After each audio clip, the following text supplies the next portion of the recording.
Class 10th इस video के अंदर हम करेंगे chapter number first real number की एक्सरसाइज 1.2 का क्वेश्चन नंबर फर्स्ट।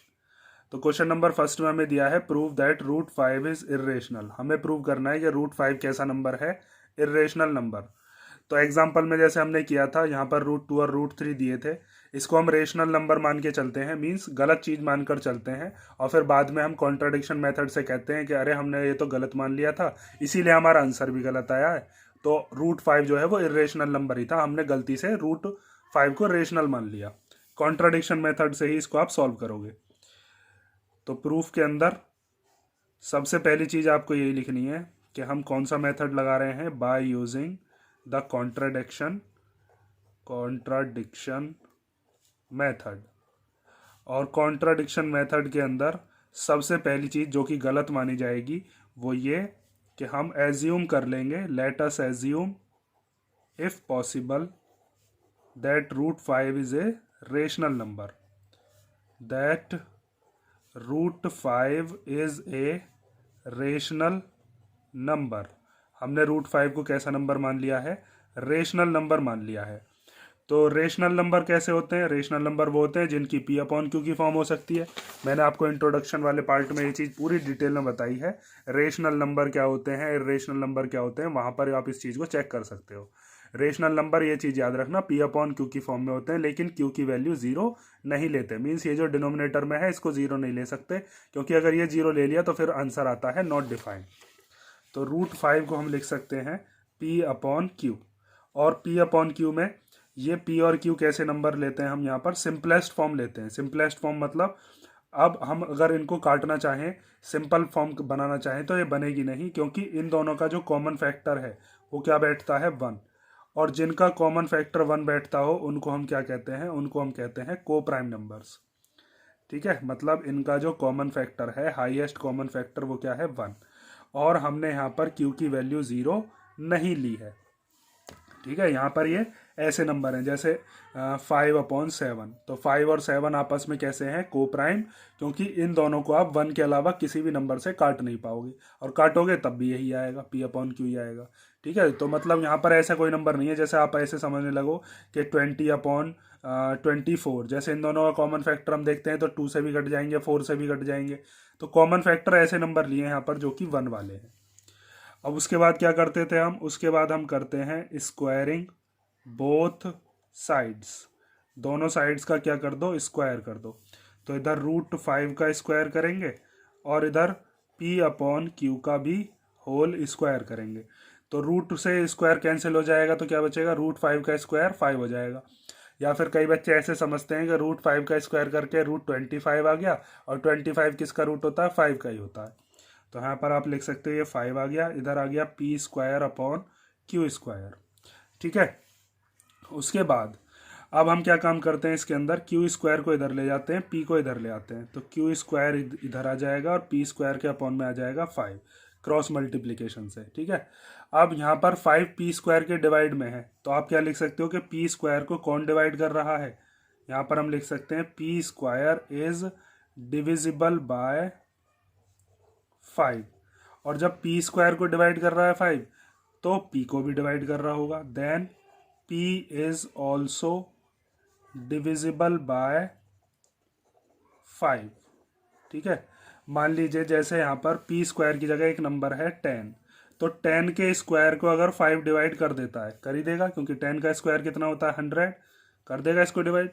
तो जब ये 10 के स्क्वायर को डिवाइड कर सकता है ना 5, तो ये 10 को भी डिवाइड कर सकता है, कर सकता है नहीं, 5 की टेबल में 10 आता है 2 बार।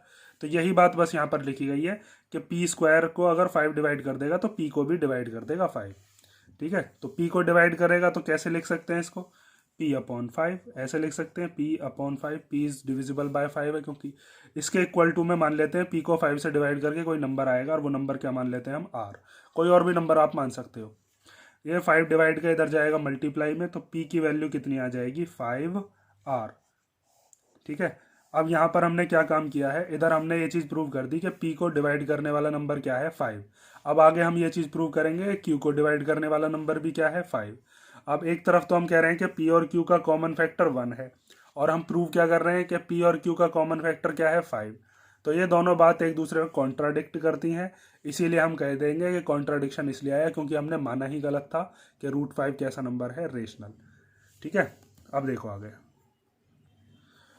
आगे हम लिखेंगे कि हम पुट कर रहे हैं p = 5r in equation first. अब इक्वेशन फर्स्ट कौन सी है? इक्वेशन फर्स्ट है ये, जहां पर हमने ये चीज़ निकाली थी कि p² डिविजिबल बाय 5 है, तो p भी डिविजिबल बाय 5 है। तो यहाँ पर इस इक्वेशन को लिख लेते हैं। चलो पहले q² = p²/5। यहाँ पर p की जगह पर क्या रख दो? 5r। तो यहाँ पर आ गया 5r का स्क्वायर ये रहा, और अपॉन में क्या है? 5।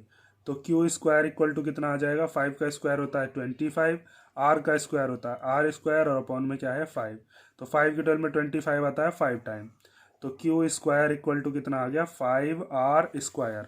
अब ये 5 इधर मल्टीप्लीकेशन का, इधर आएगा तो डिवीजन में। तो q² के डिवाइड में क्या आ गया? 5, और इधर क्या बचा? r²। तो यहाँ पर आप एक चीज़ लिख सकते हो अब कि q² को डिवाइड करने वाला कौन है? 5। तो जब q² 5 से डिवाइड हो रहा है तो q भी डिवाइड हो रहा होगा। तो यहाँ पर हम लिखेंगे hair q² is divisible by 5। और जब q² डिवाइड हो रहा है then q is also divisible by 5। अब इस वाली लाइन से और इस वाली लाइन से कि p is also divisible by 5 और q is also divisible by 5, यहाँ से आप एक चीज़ कह सकते हो कि q और p दोनों ही 5 से डिवाइड हो रहे हैं, तो इसका मतलब दोनों का कॉमन फैक्टर क्या है? 5 है। तो यहाँ पर आप लिखोगे now we can say that p and q have 5 as common factor. p और q का कॉमन फैक्टर क्या है? 5 है। बट लेकिन p और q तो ऐसे नंबर माने थे जिनका कॉमन फैक्टर बस 1 था। तो एक तरफ तो हम कह रहे हैं कि p और q का कॉमन फैक्टर 5 है, और एक तरफ हम कह रहे हैं कॉमन फैक्टर क्या है? 1। HCF का मतलब क्या? Highest common factor. तो ये बात गलत हमारी क्यों आ रही है? एक तरफ तो हम कह रहे हैं 5 कॉमन फैक्टर है, एक तरफ कह रहे हैं हम 1 कॉमन फैक्टर है। वो इसलिए कि हमने जो चीज़ मानी थी ना वही गलत थी। हमने √5 को रेशनल नंबर मान लिया था, बल्कि √5 होता कैसा है? इर्रेशनल। तो हम कह देंगे कि हमसे गलती हो गई, इसीलिए √5 रेशनल नहीं था, हमने गलत मान लिया था। √5 कैसा है? इर्रेशनल नंबर ही है। ठीक है, तो यहाँ पर आप लिखोगे बट p और q कैसे नंबर थे? p एंड q आर को प्राइम्स। p और q तो को प्राइम्स थे, मतलब उनका जो कॉमन फैक्टर है वो तो बस 1 आना चाहिए था, लेकिन हमारा आ क्या गया? हमारा तो 5 आ गया कॉमन फैक्टर दोनों का। तो दिस कॉन्ट्राडिक्शन अराइजेस, यहाँ पर आप लिखोगे आप फिर दिस कॉन्ट्राडिक्शन अराइजेस, मतलब ये झूठी बात इसीलिए पैदा हुई, अराइजेस बिकॉज, क्योंकि अवर एजम्पशन, मतलब जो चीज़ हमने मानी थी, क्या माना था? दैट, हमने ये माना था कि √5 कैसा नंबर है? Rational number. वही चीज़ हमने क्या मानी थी? गलत मानी थी। √5 is a rational number is wrong. हमने ये वाली जो चीज़ एज्यूम करी थी कि √5 रेशनल नंबर है, ये रॉन्ग है। इसीलिए देयरफॉर हम अपनी गलती मानते हैं और ये लिख देते हैं कि √5 रेशनल ना होकर कैसा था? इर्रेशनल ही था। ठीक है, यही फॉर्मेट आपको हर तरीके के क्वेश्चन में अपनाना है। अगर यहाँ पर आपके कोई प्राइम नंबर दे रखा हो, √2, √3, √5, √7 और √6 भी यहाँ तक की दे रखा हो, तो भी आपको यही लगाना है। मतलब ऐसा नंबर जिसको आप कह सकते हो कि इर्रेशनल है, उसमें से पेयर बन के अगर बाहर नहीं निकल पा रहे हैं, तो ऐसे नंबर को इर्रेशनल प्रूव करने के लिए यही मेथड लगाओगे, जिसको हम कहते हैं कॉन्ट्राडिक्शन मेथड। ठीक है, ये आपका क्वेश्चन नंबर 1 हो गया, और नेक्स्ट वीडियो के अंदर हम करेंगे इसका क्वेश्चन नंबर 2। इस क्वेश्चन में कोई डाउट हो तो कमेंट करके पूछ लेना।